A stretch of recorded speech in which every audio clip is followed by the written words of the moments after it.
Terima kasih Anda masih bersama kami di Metro Siang. Pemirsa, hampir 2 dekade jadi simbol proyek mangkrak. Akhirnya tiang-tiang monorail di Jalan Rasuna Said, Jakarta Selatan resmi dibongkar. Proses pembongkaran 109 tiang monorail ini diprediksi akan memakan waktu 3 bulan. Lalu bagaimanakah kisah tiang monorail yang tidak berfungsi ini bisa berdiri hingga bertahun-tahun? Berikut segmen Ayo Cari Tahu, Selamat Tinggal Tiang Monorail Mangkrak oleh jurnalis Metro TV, Reda Pulpi.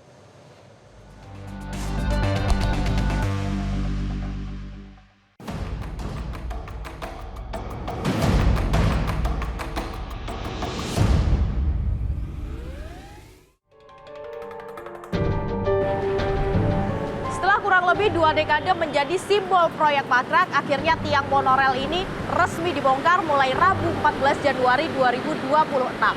Tiang-tiang monorail yang ada di Jalan Rasuna Said, Jakarta Selatan ini diperkirakan membutuhkan waktu 3 bulan untuk dibongkar. Sementara untuk proses penataan kawasannya ini membutuhkan waktu hingga September 2026. Pemerintah Provinsi DKI Jakarta akan menggelontorkan uang sekitar 250 juta rupiah untuk pembongkaran tiang-tiang monorail ini. Sementara untuk penataan kawasannya membutuhkan dana lebih dari 100 miliar rupiah. Lalu bagaimana kisah tiang-tiang yang tidak berfungsi ini bisa berdiri kokoh hingga bertahun-tahun? Ayo cari tahu. Monorail Jakarta awalnya dirancang sebagai bagian dari rencana transportasi makro pada awal tahun 2000-an yang mencakup MRT, busway hingga waterway. Tujuannya tentu untuk menciptakan sistem transportasi terintegrasi untuk mengurangi kemacetan di ibu kota. Proyek ini resmi dimulai pada tahun 2004 di era Gubernur Sutioso. Peletakan batu pertama dilakukan pada 14 Juni 2004 oleh Presiden Megawati Soekarno Putri di Jalan Asia Afrika Senayan. Namun, proyek ini mulai mandek sejak tahun 2007 usai adanya sengketa hukum yang melibatkan pihak kontraktor dan pengembang.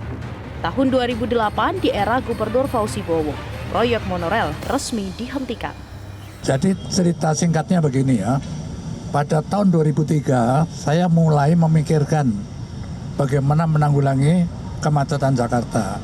Ya, dan saya kumpulkan semua pakar-pakar transportasi bagi beberapa universitas ya untuk merancang jaringan transportasi makro ibu kota. Ya.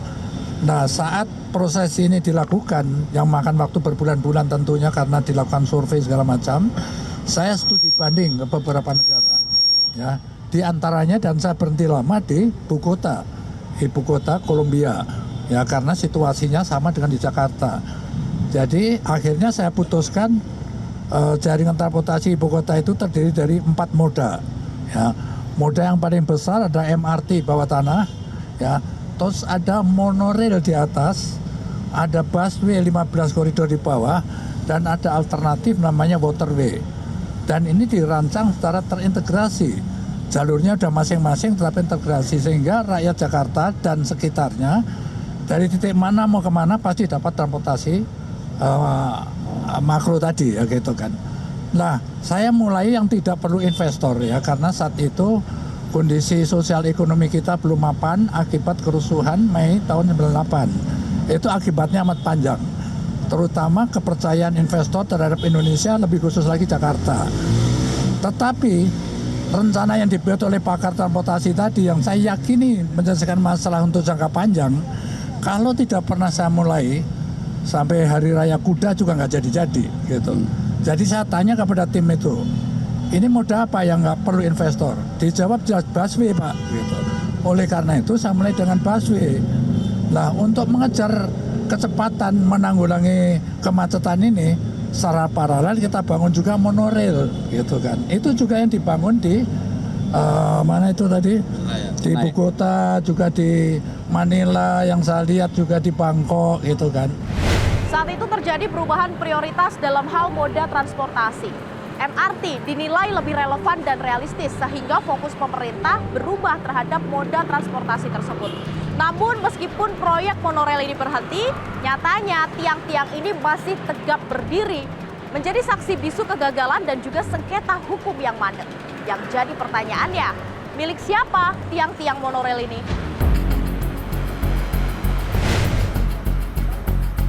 Proyek monorail dibiayai oleh kerjasama antara PT Jakarta Monorail dan PT Adikarya tanpa disokong APBD atau APBN. Akibatnya, tiang-tiang ini bukanlah aset resmi Pemprov DKI Jakarta, sehingga pemerintah tak bisa membongkar tanpa dasar hukum yang jelas. Pada era Gubernur Basuki Cahayapurnama atau Ahok, Sekretaris Daerah Saifullah menyebut bahwa kewajiban pembongkaran berada di tangan pengembang proyek. Namun, lagi-lagi sengketa harga ganti rugi tiang menambah keruwetan.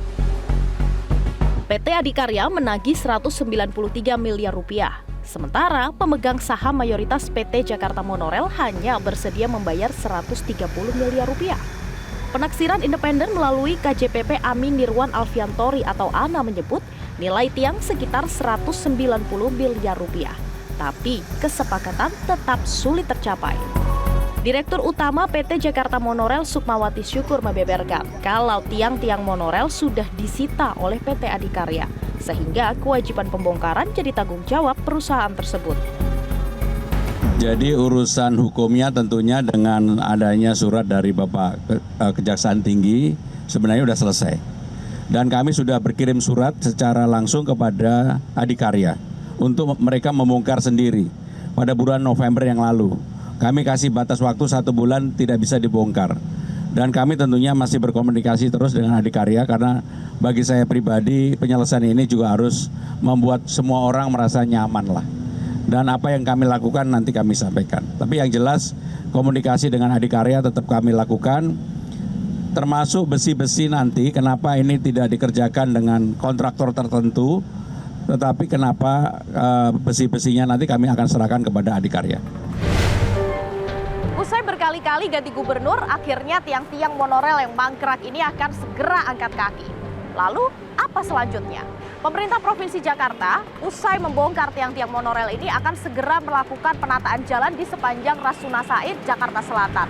Kemudian, bagian yang selama ini tertutup oleh tiang monorail ini akan dirapikan, mulai dari jalan raya, pelebaran trotoar, serta menambah elemen pendukung yang tentunya akan membuat pejalan kaki merasa aman dan juga nyaman.